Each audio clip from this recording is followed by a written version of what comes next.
ได้ก็ฮอกตัวนึงเลยทุกคนเลย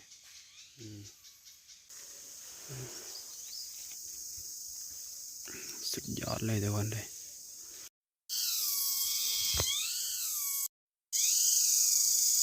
ดูกระรอกนะน่ารักมากเลยครับสบายดีทุกคนวันนี้เราก็จะไปหากินคือเก่าเราไปถ่านกกินลงกินน้ำตอนแรกพี่น้องดูตอนนี้ก็เป็นเวลา1 โมงเลยบ่ายโมงมันพูดถึงไปก่อนเลยชิมานหรือประมาณเราก็เบิ่งนำกันเด้อพี่น้องเด้อไปกันเลยเสียงจักจั่นทุกคนเลยเป็นตะมวนเลย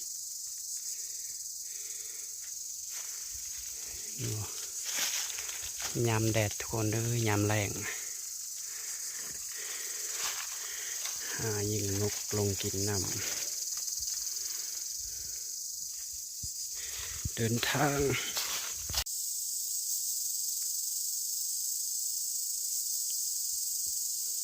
แดดแห้งอะไรทั่วเลยมื้อนี้ฮ้อน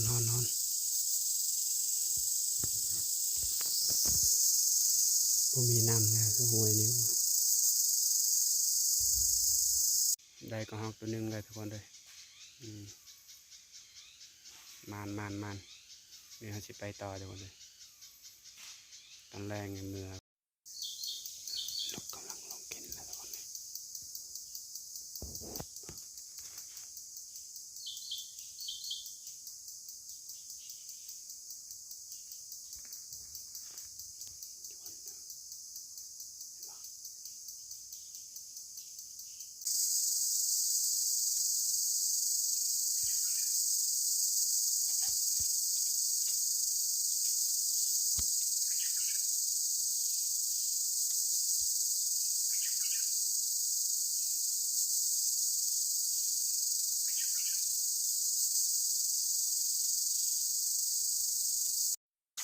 ลงไปเก็บนกก่อนทุกคน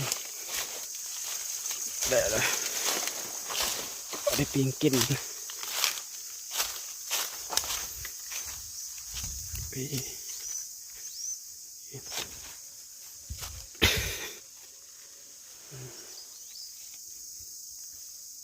สุดยอดเลยทุกคนเลยได้อาหารเลยบัดนี้ลงกินน้ำนี่น้ำ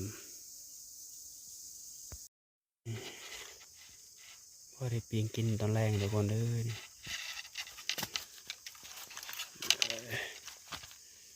สุดยอดเลย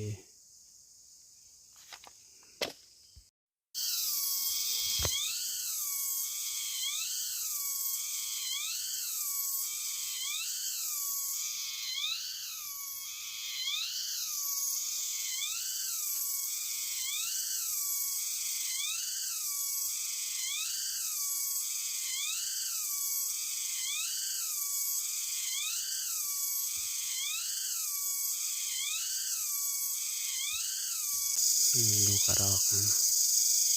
น่ารักมากเลยครับจับเอาเมื่อกี้นี่ทุกคนเลย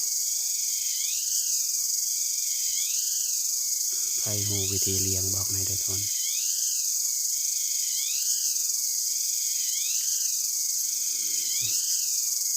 สวยงามมากอย่างในโน้น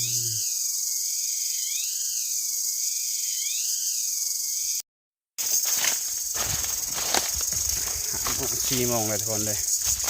บ่เห็นนกเอาไปสิย่างมืออะไรย่างมือทุกคนเลยได้แต่นกตัวเดียว